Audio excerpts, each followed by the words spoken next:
नमस्कार, देवभूमि समाचारों में आप सभी का स्वागत है। मैं प्रियंका मलिक हाजिर उत्तराखंड की तमाम छोटी बड़ी खबरों के साथ। लेकिन सबसे पहले नजर इस वक्त की हेडलाइंस पर। चंपावत दौरे पर रहे सीएम पुष्कर सिंह धामी, सप्तेश्वर महादेव मंदिर में की पूजा अर्चना। मंदिर परिसर में पुनर्निर्माण कार्यों का किया शिलान्यास। पूर्व सीएम त्रिवेंद्र रावत ने पौड़ी लोकसभा सीट से चुनाव लड़ने के दिए संकेत। युवाओं पर हुए लाठीचार्ज के लिए मांगी माफी।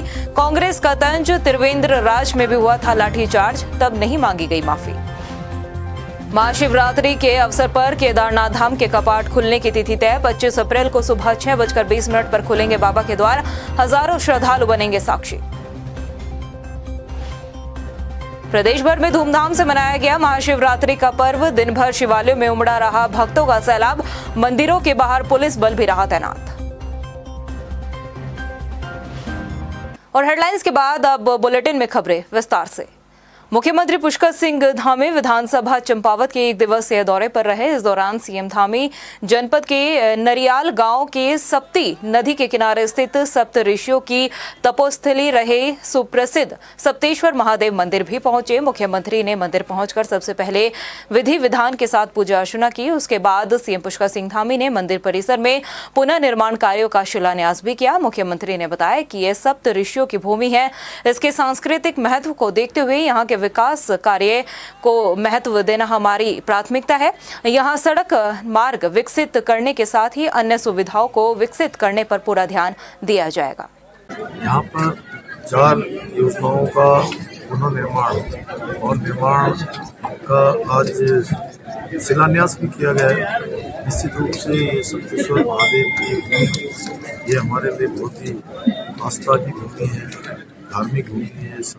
एक की सांस्कृतिक रूप से हमारे पौराणिक रूप से चली आने वाली भूमि है। यहाँ का विकास हमारी प्राथमिकता है और यहाँ तक सड़क पहुँचे, यहाँ तक अन्य स्थान पहुँचे, यहाँ पर स्नानगार हुए, उन सब पर निकट भविष्य में काम किया जाएगा। पूर्व मुख्यमंत्री त्रिवेंद्र सिंह रावत ने देहरादून में युवाओं पर हुए लाठीचार्ज के लिए माफी मांगी है। लेकिन उनके इस बयान के बाद अब कई सियासी मायने भी निकाले जा रहे हैं। माफी मांगकर जहां त्रिवेंद्र सिंह रावत ने सरकार को कटघरे में खड़ा किया, तो वहीं इस बयान से त्रिवेंद्र सिंह रावत ने अपनी कुछ इच्छाएं भी जाहिर की है। क्या है वो इच्छाएं और क्या कुछ बयान के सियासी मायने निकाले जा रहे हैं, उसके लिए देखिए हमारी एक खास रिपोर्ट।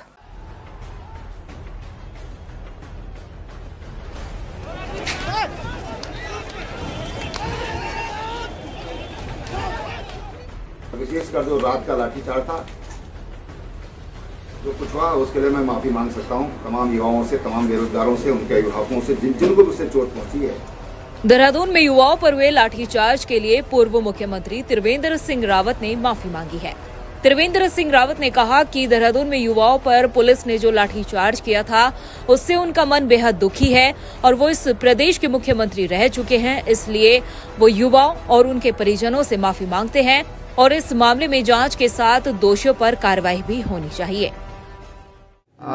बच्चों पे बहुत ज़्यादा फोर्स का इस्तेमाल नहीं करना चाहिए। देखिए, वो भी तैयारी कर रहे हैं, परीक्षाएं इतनी जो हुई, पेपर लीक हुए, तो उसके कारण जो एक उन बच्चों के मन में जो एक दिक्कत पैदा हुई, और वो माना थोड़ा बहुत अगर बच्चों से गलती हुई भी है, यद्यपि पुलिस कप्तान ने कहा है कि वो बाहरी तत्व थे। पुलिस कप्तान ने स्वयं में बात कही है। अब उस पर इंक्वायरी होगी, उसमें सब चीज़ें सामने आएंगी।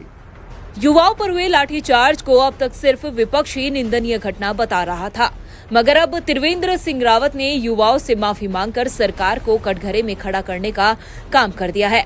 लेकिन इस पूरे मामले को अगर राजनीति रूपरेखा दिया जाए तो अब 2024 में लोकसभा चुनाव है। इसके लिए सभी नेता जनता की नब्ज टटोलने का काम कर रहे हैं और सूत्रों की माने तो पौड़ी में त्रिवेंद्र सिंह रावत का ये बयान देना कहीं न कहीं इसी बात का संकेत है कि त्रिवेंद्र सिंह रावत पौड़ी लोकसभा सीट पर अपनी पैठ मजबूत कर रहे हैं। हालांकि अभी पौड़ी लोकसभा सीट से तीरथ सिंह रावत सांसद है और जब त्रिवेंद्र सिंह रावत से लोकसभा चुनाव को लेकर सवाल किया गया तो उन्होंने तीरथ सिंह रावत का जिक्र करते हुए कहा कि उन्हें पार्टी जैसा कहेगी वो वैसा ही करेंगे, लेकिन तीरथ सिंह रावत अगर फिर से चुनाव लड़ना चाहते हैं तो उन्हें प्राथमिकता मिलनी चाहिए, लेकिन इसका फैसला पार्टी को ही करना है। पार्टी डिसाइड करेगी किसको लड़ना किसको नहीं लड़ना। अब यहाँ के जो सांसद हैं एकदम युवा हैं, हमारे छोटे भाई हैं, तो अब पार्टी विचार करेगी। तो पार्टी को तय करना है कि किसको चुनाव लड़ना है, किसको लड़ाना है। लोकसभा चुनाव लड़ने की इच्छा तो त्रिवेंद्र सिंह रावत जाहिर कर चुके हैं। पार्टी क्या फैसला लेती है ये वक्त ही बताएगा। मगर इन सब के बीच पूर्व मुख्यमंत्री त्रिवेंद्र सिंह रावत ने सीएम बदलने पर भी बयान दिया है। अब बात तो न जाने कितने निकल के आ रहे हैं, सबके समर्थक हैं, हमारे भी 2-4 समर्थक होंगे तो बोल देते हैं लोग। तो इसको ये बहुत गंभीर मसला नहीं है, सवाल स्टेट का है। राज्य को एक स्थिर सरकार की जरूरत है। पार्टी के अंदर खाने क्या कुछ चल रहा है ये अब नेताओं के बयानों से छलकने लगा है। मगर त्रिवेंद्र सिंह रावत के इन बयानों ने कई सवाल छोड़ दिए हैं। क्या त्रिवेंद्र सिंह रावत पौड़ी लोकसभा सीट से चुनाव लड़ना चाहते हैं? क्या उत्तराखंड सरकार में फिर कोई बदलाव आएगा, या फिर त्रिवेंद्र सिंह रावत अभी भी मुख्यमंत्री बनने की इच्छा रखते हैं? ये वो तमाम सवाल है जो खुद त्रिवेंद्र सिंह रावत के बयानों से निकले हैं। वहीं पूर्व मुख्यमंत्री त्रिवेंद्र सिंह रावत द्वारा बेरोजगारों पर किए गए लाठीचार्ज पर माफी मांगने वाले बयान पर कांग्रेस की प्रवक्ता गरिमा मेहरा दसौनी ने तंज कसा है। गरिमा दसौनी ने कहा कि त्रिवेंद्र रावत की अंतरात्मा आज अचानक कैसे जाग गई, या फिर इस बयान का मतलब किसी पर अप्रत्यक्ष चोट करना है। उन्होंने कहा कि त्रिवेंद्र सिंह रावत का बयान चौंकाने वाला है, क्योंकि जब त्रिवेंद्र रावत सूबे के मुख्यमंत्री थे तो गैरसैंण में मात्र एक सड़क चौड़ीकरण की मांग को लेकर 90 दिनों से ज्यादा धरने पर बैठे प्रदर्शनकारियों पर दिसंबर की ठंड में वाटर कैनन छोड़े गए और लाठीचार्ज भी किया था।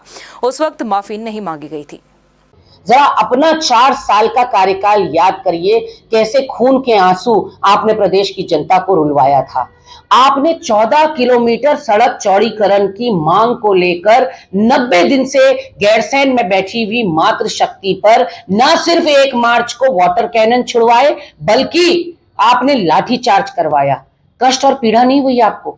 उस मातृशक्ति, जिस मातृशक्ति की बदौलत ये उत्तराखंड राज्य उनके योगदान और अथक बलिदान से हमको मिला, उस मातृशक्ति पर आपने लाठियां भजवाने का काम कर दिया। वहीं महाशिवरात्रि के पर्व पर देहरादून में कांग्रेस ने शिवालयों में भाजपा सरकार की बुद्धि शुद्धि के लिए जलाभिषेक किया। कांग्रेस के महानगर अध्यक्ष जसविंदर सिंह गोगी के नेतृत्व में कांग्रेसियों ने महाशिवरात्रि पर जलाभिषेक किया है। इसके साथ ही कांग्रेस का आरोप है कि प्रदेश में भर्ती घोटाले हो रहे हैं, लेकिन सरकार बिल्कुल भी गंभीर नहीं है और न ही सीबीआई जाँच की जा रही है। जो बेरोजगार युवा हैं उन पर लाठीचार्ज किया जा रहा है, और जबकि युवाओं की जो मांग है सिर्फ ये मांग है कि जो भर्ती घोटाले हुए हैं इतने बड़े स्तर पर, भले वो विधानसभा हो, यूके SSSC हो या विभिन्न भर्तियों में, भले वो पटवारी भर्ती हो, उसमें उनकी मात्र मांग ये सीबीआई की जांच की मांग उनकी मांग है और जायज़ मांग है, बट उन पर लाठीचार्ज किया जा रहा है। और उसके बाद जो प्रदेश में दिन ब दिन महिलाओं पर हत्याएँ हो रही हैं, घटनाएँ बढ़ती जा रही हैं और भाजपा इन चीज़ों सीख नहीं ले रही है। इसीलिए आज हम लोगों ने भगवान शिव के द्वार पर आए हैं और हमने जलाभिषेक कर उनकी बुद्धि शुद्धि के लिए, भगवान उन्हें सद्बुद्धि दे और आने वाले समय जो है वो सुधर पाए, इसलिए हम लोगों ने आज यहाँ पे जलाभिषेक किया। वहीं हल्द्वानी में भी कांग्रेस ने सरकार की बुद्धि शुद्धि के लिए जलाभिषेक किया। विधायक सुमित हृदयेश ने सरकार की सद्बुद्धि को लेकर पटेल चौक स्थित प्राचीन शिव मंदिर में जलाभिषेक किया है। इस दौरान उनके साथ कांग्रेस के कई कार्यकर्ता और पदाधिकारी भी मौजूद रहे।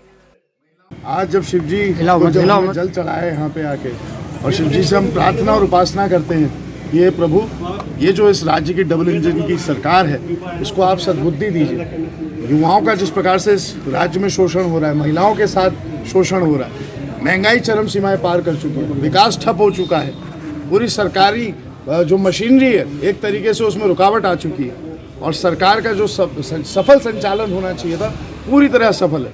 तो इसलिए आज हमने सिद्धि, रिद्धि, सद्बुद्धि और आत्मीयता, प्रेम भाव बने रहे लोगों में, कई तरीके की प्रार्थना करी, हमारा राज्य सबसे संपन्न राज्य बने। रुड़की की भगवानपुर तहसील क्षेत्र के डाडा जलालपुर गांव में महाशिवरात्रि के दिन पुलिस प्रशासन की मौजूदगी में शोभा यात्रा निकाली गई।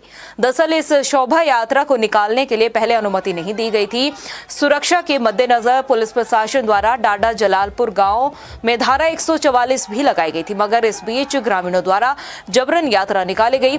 पुलिस प्रशासन के रोके जाने पर ग्रामीण सड़क पर ही बैठे और धरना देने लगे, जिसके बाद आखिरकार पुलिस प्रशासन को ग्रामीणों के सामने झुकना पड़ा और शोभा यात्रा शांतिपूर्वक संपन्न पुलिस प्रशासन की मौजूदगी में हुई। इस यात्रा की अनुमति न देने के पीछे वजह यही थी कि पिछले साल अप्रैल में हनुमान जयंती की शोभा यात्रा के दौरान इस गांव में दो समुदायों के बीच बवाल होने के साथ ही आगजनी की घटना हुई थी। कहीं कोई विवाद किसी किस्म का नहीं था, बिल्कुल भी। हम खुद समझ नहीं पाए कि प्रशासन ने क्यों इसको इश्यू बना दिया बेवजह का। अगर जो व्यवस्था बाद में प्रशासन ने दी है, अगर यही व्यवस्था वो हमें कल दे देते तो कोई दिक्कत नहीं थी किसी किस्म की। ये कहीं ना कहीं प्रशासन की या तो गलतफहमी मान लीजिए आप, या कुछ भी मान लीजिए कि उन्होंने स्थिति का अवलोकन नहीं कर पाए। शासन किसी को नहीं करना पड़ा। हम एक सिस्टम से उनको शांति व्यवस्था के दृष्टिगत उनको मंदिर तक लाना चाहते थे।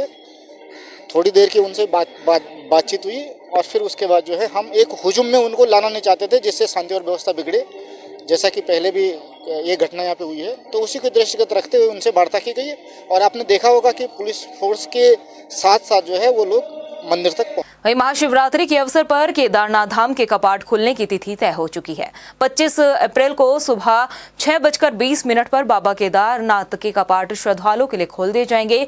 पूरी विधि विधान के साथ बाबा के द्वार खोले जाएंगे। हजारों श्रद्धालु साक्षी भी बनेंगे। वहीं बद्रीनाथ धाम के कपाट 27 अप्रैल को सुबह 7:10 पर खुलेंगे। बसंत पंचमी के शुभ अवसर पर धाम के कपाट खुलने की जो तिथि थी वो तय हो गई थी।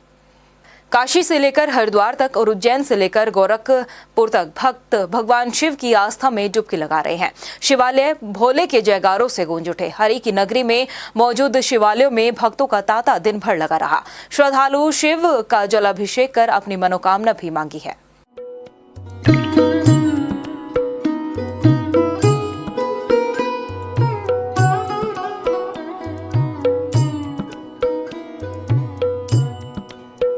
भगवान शिव की ससुराल का दक्षेश्वर महादेव का शिवलिंग भी किसी ज्योतिर्लिंग से कम नहीं है। महाशिवरात्रि के पावन पर्व पर भक्त नीलकंठ मंदिर के साथ ही दक्षेश्वर मंदिर में दर्शन के लिए आते हैं। हरि की नगरी हरिद्वार में शिवधाम है और कहते हैं कि यहीं से मुक्ति का द्वार खुलता है। कहा जाता है कि हरिद्वार के कण कण में भगवान शिव का वास है और शिव भक्तों की आस्था है कि महाशिवरात्रि के दिन हरिद्वार के किसी भी शिवालय में भगवान भोलेनाथ का जलाभिषेक करने और मां गंगा में स्नान करने से सभी मनोकामनाएं पूरी हो जाती है। शिवरात्रि के मौके पर भक्त भगवान शिव को खुश करने के लिए तप तपस्या कर रहे हैं। मंदिरों में यज्ञ किया जा रहा है। भगवान शिव की सवारी नंदी के कानों में अपनी मनोकामनाएं पहुंचा रहे हैं। महाशिवरात्रि के मौके पर लाखों की संख्या में श्रद्धालु और कांवड़िए अलग अलग राज्यों से आए और गंगा जल लेकर आज अपने शिवालयों में भगवान शिव का रुद्राभिषेक कर भगवान शिव का आशीर्वाद ले रहे हैं। शिवरात्रि में मान्यता यह है कि आज के दिन शिव जी की विवाह हुआ था, इसलिए आज के दिन अनुष्ठान करना चाहिए। आज के दिन अनुष्ठान करने से, व्रत करने से, पूजा करने से, रुद्राभिषेक करने से अवश्य ही कोई कुंवारे वर या वधू हैं, कन्या हैं या बालक हैं, उनका युवक युवतियों की शादी हो जाएगी शीघ्र। इस वर्ष शिवरात्रि ज्योतिष गणना के आधार पर बड़ा ही एक दुर्लभ संयोग बनने जा रहा है शनिवार को, और वो भी एक प्रदोष काल में शिवरात्रि आ रही है। ये अपने आप में एक अनुपम है और आने वाला वर्ष संपूर्ण उत्तराखंड और भारत के लिए शुभ होगा। यही हमारे सब शिव भक्तों से प्रार्थना है कि वो शालीनता और भगवान शिव के प्रति अपनी जो श्रद्धा है उसको सफाई का विशेष ध्यान रखें। वहीं हरिद्वार के टपकेश्वर मंदिर में भी आस्था का सैलाब देखने को मिला। भगवान शिव का जलाभिषेक करने के लिए भक्तों की लंबी कतारें लगी। सभी ने खुशहाली की मनोकामना करते हुए भोलेनाथ के जयकारे लगाए। भर्ती परीक्षा घोटालों के बीच विधानसभा बैकडोर से हुई नियुक्तियों का मामला शांत पड़ गया था, लेकिन एक बार फिर बर्खास्त कर्मचारियों का मुद्दा तूल पकड़ता नजर आ रहा है और उसकी वजह और कोई नहीं बल्कि भाजपा नेता और पूर्व कानून मंत्री सुब्रमण्यम स्वामी है, जिन्होंने बर्खास्त कर्मचारियों की फिर से बहाली की पैरवी की है। मगर इस पूरी कहानी में हैरान कर देने वाली जो बात है वो ये है कि एक तरफ विपक्ष बर्खास्त कर्मचारियों के समर्थन में खड़ी होती है तो दूसरी तरफ जब इन कर्मियों के हक में कोई बोलता है तो उसका विरोध भी करते हैं। ये रिपोर्ट देखिए। उत्तराखंड विधानसभा से बर्खास्त कर्मचारियों का धरना पिछले 2 महीने से जारी है। नौकरी गंवाने के बाद धरने पर बैठे कर्मचारियों की बस एक ही मांग है कि उनकी फिर से बहाली की जाए। नौकरी जाने के बाद उन कर्मचारियों के सामने रोजी रोटी का संकट आ खड़ा हुआ है। कभी अपने बच्चों के साथ धरने पर बैठे तो कभी ठिठुरती ठंड में अपने हक में डटे रहे, लेकिन उनकी सुध लेने वाला सरकार का न कोई मंत्री आया और न कोई नेता। मगर इस बीच उनकी बहाली की पैरवी के लिए मैदान में जो आए हैं वो बीजेपी के ही नेता है और पूर्व कानून मंत्री सुब्रमण्यम स्वामी, जिन्होंने मुख्यमंत्री पुष्कर सिंह धामी को पत्र लिखकर बर्खास्त 228 कर्मचारियों की पुनः बहाली की बात कही है। दरअसल विधानसभा सचिवालय में बैकडोर नियुक्तियों के चलते बर्खास्त 228 कर्मचारियों ने पूर्व कानून मंत्री को पत्र लिखकर उनके साथ हुए अन्याय के बारे में जानकारी दी थी, जिसका संज्ञान लेते हुए पूर्व कानून मंत्री सुब्रमण्यम स्वामी ने मुख्यमंत्री पुष्कर सिंह धामी और विधानसभा अध्यक्ष रितु खंडूरी भूषण से कर्मचारियों के साथ न्याय कर पुनः बहाली की बात कही है। इतना ही नहीं, उन्होंने सवाल उठाते हुए ये भी कहा है कि जब सभी कर्मचारियों की एक ही तरह से नियुक्ति हुई है तो फिर 2016 के बाद हुई भर्तियों के साथ ही भेदभाव क्यों किया जा रहा है।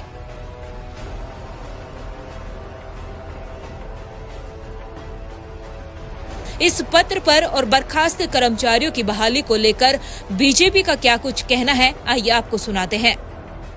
बहुत वरिष्ठ अधिवक्ता हैं और उनके द्वारा अगर कोई विषय आता है तो विधानसभा अध्यक्ष जी उस पर विचार करें, क्योंकि ये व्यक्तिगत मैटर है, इस पर मुझे बहुत ज़्यादा कुछ कहना नहीं। हाँ ठीक है, मुख्यमंत्री का अधिकार क्षेत्र तो विधानसभा अध्यक्ष का है, तो विधानसभा अध्यक्ष उनका पत्र जहाँ जाना है वहाँ मुख्यमंत्री जी भेज देंगे। देखिए, क्योंकि वो सुप्रीम कोर्ट के निर्णय के बाद बर्खास्त हैं और क्योंकि जब नौकरियां लगती हैं तो नौकरियों के अंदर धांधले का विषय आता है, तो वही नहीं अनेकों लोग हटाए गए। उसकी प्रक्रिया बन जाए, किस रूप में नियुक्तियां हों, यह आग्रह हमने विधानसभा अध्यक्ष से किया है।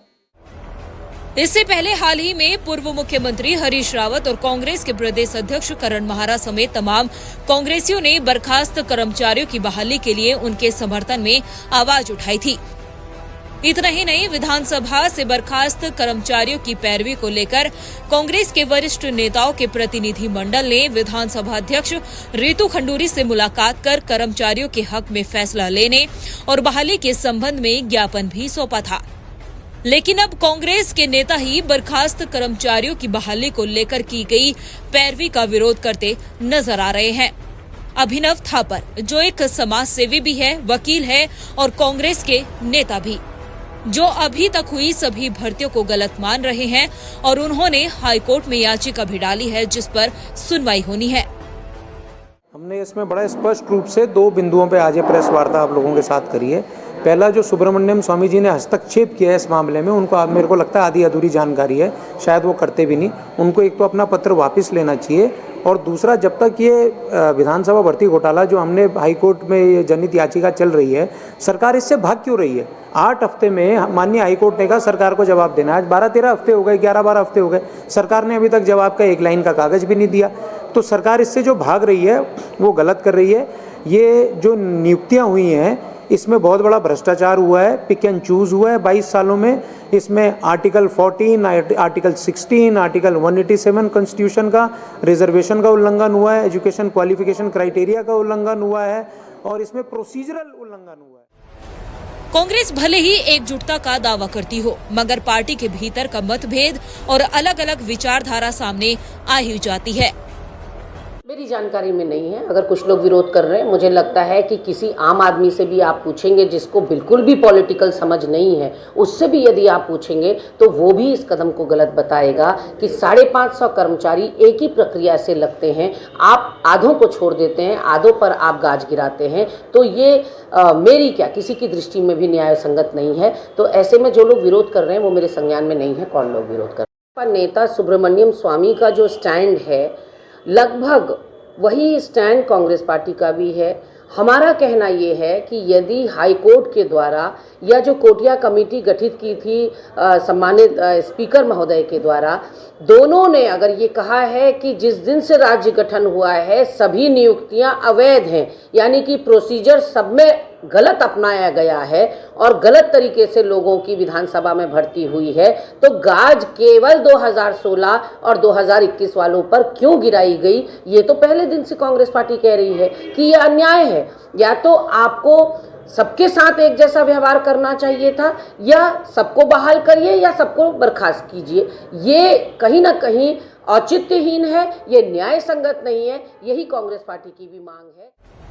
बर्खास्त कर्मचारियों की पैरवी के लिए जो कदम उठाया गया है वो कितना कारगर साबित होगा ये तो वक्त ही बताएगा।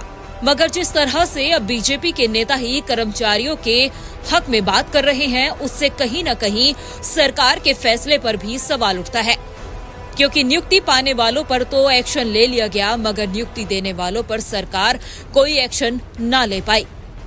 शायद यही वजह है कि अब बर्खास्त कर्मचारियों का पलड़ा भारी होता दिखाई दे रहा है। रफ्तार मीडिया के लिए देहरादून से मनीष डंगवाल के साथ ब्यूरो रिपोर्ट। प्रदेश की खबरों में इतना ही, फिर हाजिर होंगे कुछ खास खबरों के साथ। अब तक के लिए मुझे दे इजाजत, नमस्कार। चंपावत दौरे पर रहे सीएम पुष्कर सिंह धामी सप्तेश्वर महादेव मंदिर में की पूजा अर्चना, मंदिर परिसर में पुनर्निर्माण कार्यों का किया शिलान्यास। पूर्व सीएम त्रिवेंद्र रावत ने पौड़ी लोकसभा सीट से चुनाव लड़ने के दिए संकेत, युवाओं पर हुए लाठीचार्ज के लिए मांगी माफी।